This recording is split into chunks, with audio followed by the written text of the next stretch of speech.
with Sean, and I'm here today with Diana Zhao, who is a second grade teacher at Quality Schools International here in Yerevan. She is actually my kid's teacher. Thanks for being here with me today. You're very welcome. Yeah. It's an honor to be here to talk about what I do. Awesome. Thanks. Well, can you actually tell people a little about what you do? Okay. I'm an international school teacher, and I teach second grade, which means I cover reading, writing, math, social studies, and science. So the job that I would be doing in the States, I get to do here in Armenia. That's so cool. So why did you want to work abroad in the first place? Ever since I was a kid, I've always been interested in other people and other cultures, and I've always wanted to travel. But I found out that traveling wasn't enough. I really wanted to live somewhere for a long time and immerse myself into that culture and get to know the area like better than a 1-week trip or a 1-month trip even. Yeah, so you started by traveling and then you realized you loved it so much you wanted to just stay abroad?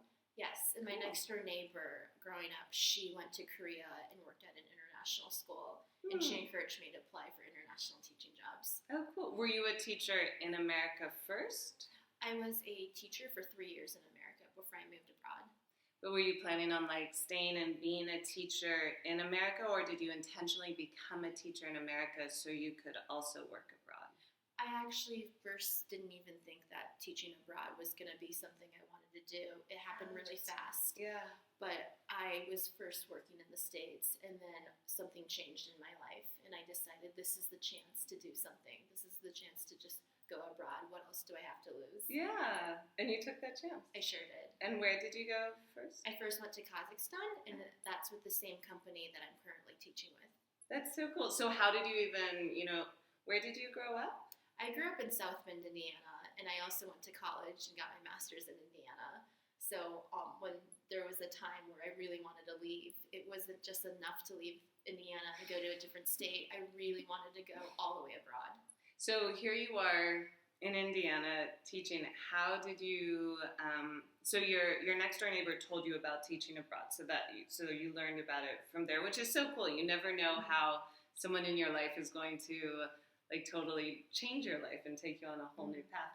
But so sitting there in Indiana, how did you learn about QSI, or how did you go about getting a job teaching abroad? Well, there was a semester where I didn't have to work or go to school, so I used that semester to teach English in a country called Georgia, and there they have a QSI school, which is part of our network. And so when it came time to applying for jobs, I knew that I wanted to try with this company, Quality Schools International. Oh, cool. So you started by volunteering. Yes. Yeah. That was my first long-term experience abroad. Volunteering, teaching English, more like helping out at a local school, living with a host family. Oh, so what was the program through that you did that? That program is no longer around, unfortunately, but at the time it was called Teach and Learn in Georgia. Oh. So how did you even find out about that program? I just did an internet search. What was it for, volunteer teaching? All I did was short-term volunteer experiences, and this popped up. And what's great about Facebook these days is that through Facebook, I was able to ask lots of questions from current volunteers, and also to get some information on whether this was a legitimate program or not. Yeah. So you just Googled short-term international volunteer opportunities? That's so cool. And then you ended up in Georgia, which is right north of where we are now. That's kind of funny. So you weren't trying to get to Georgia, you just knew you wanted to try being abroad. Yeah, I wasn't picky with location, and I'm still not picky with location. And so where are you going next after Armenia? I am going to China. That's Zhuhai, China, and that is also still within the QSI system. So that's also one opportunity where if you identify you want to teach abroad, getting in with one of these larger international schools that have locations around the world is great, because then if you're a good fit for them, then you get to keep moving. Yeah, you get to stay within the network. It's the same curriculum, and your benefits or salary is the same. You just get to teach in a different location. But what made you want to work abroad in the first place? Well, my next door neighbor was an international school teacher when she graduated from college. Cool. So she gave me that idea.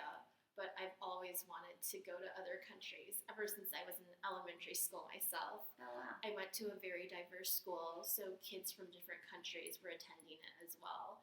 So from a young age, I knew that a country like Brazil existed, or I had a classmate from Angola. Oh, wow. So I knew from very, very young that there was a world outside of Indiana and a world outside of the 48 states too. Oh, wow. That's so interesting. So, like, because you met someone from another country, you're like, oh, that country exists, and I'm Yes. interested in seeing it one Exactly. day. Yeah, I love that. In university, I went to a really big public school, which attracted a lot of international students. So people from a country like Kazakhstan, I remember meeting someone from there. And then I ended up in Kazakhstan somehow years later. That's so random. Are you still in touch with that person from Kazakhstan? No, it was just like a one-time Oh, encounter. okay. But it that made you remember. the fact that this country exists, that is something I really remembered. And what did you study in college? I love other cultures, as you can tell, so my degree was in East Asian Studies. Cool. I only got my master's in education later. Oh, okay. So when you were in college, what did you think you were going to do with your degree? I was completely unaware. I was just trying to take it 1 year at a time. Yeah. And so when college graduation approached, the job that I found was working as an assistant at an elementary school. Oh, It wasn't interesting. something that I had planned to do, go into teaching. It just kind of happened. Oh, so when you graduated, it was just the job you got, Mm-hmm. but then it turns out you really liked it. Yeah. Yeah, cool. Also, it's good to know that you don't actually have to have a degree to get into teaching. Yeah. But in order to work abroad teaching, do you need like a master's degree or a bachelor's You degree? need to be a qualified American school teacher.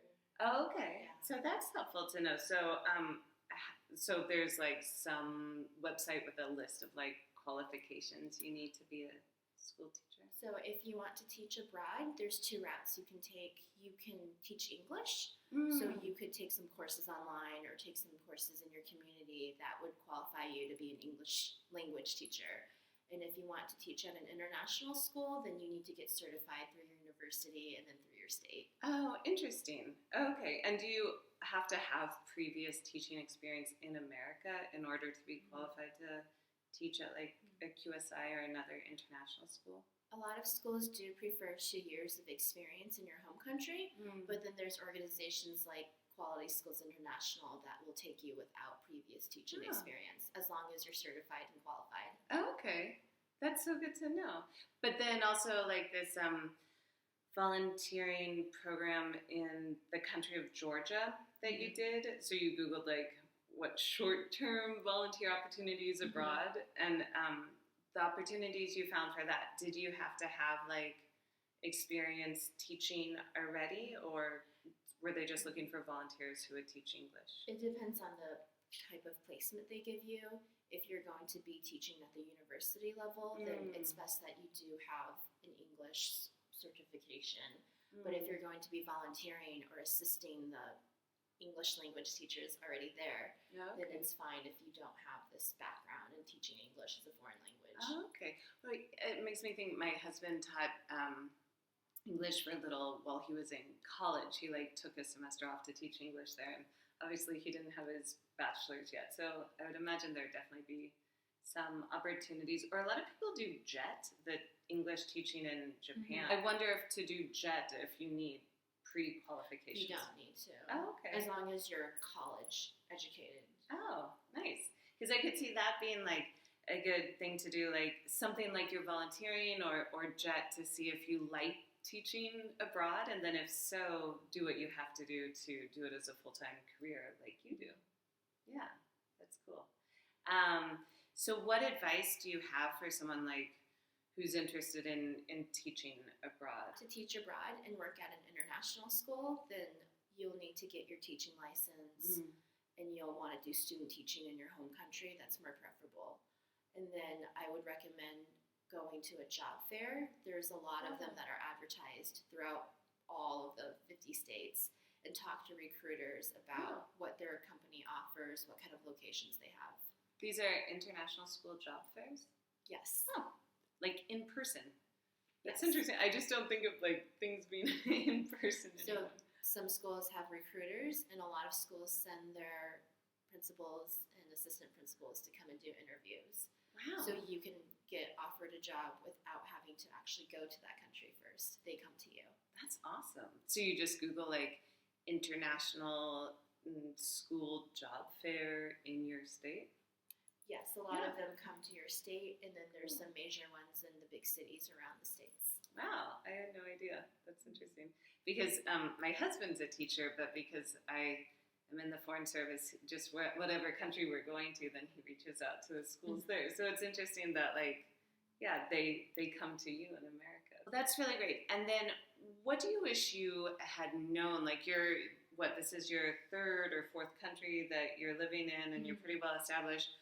What would you have gone back and told you at the beginning?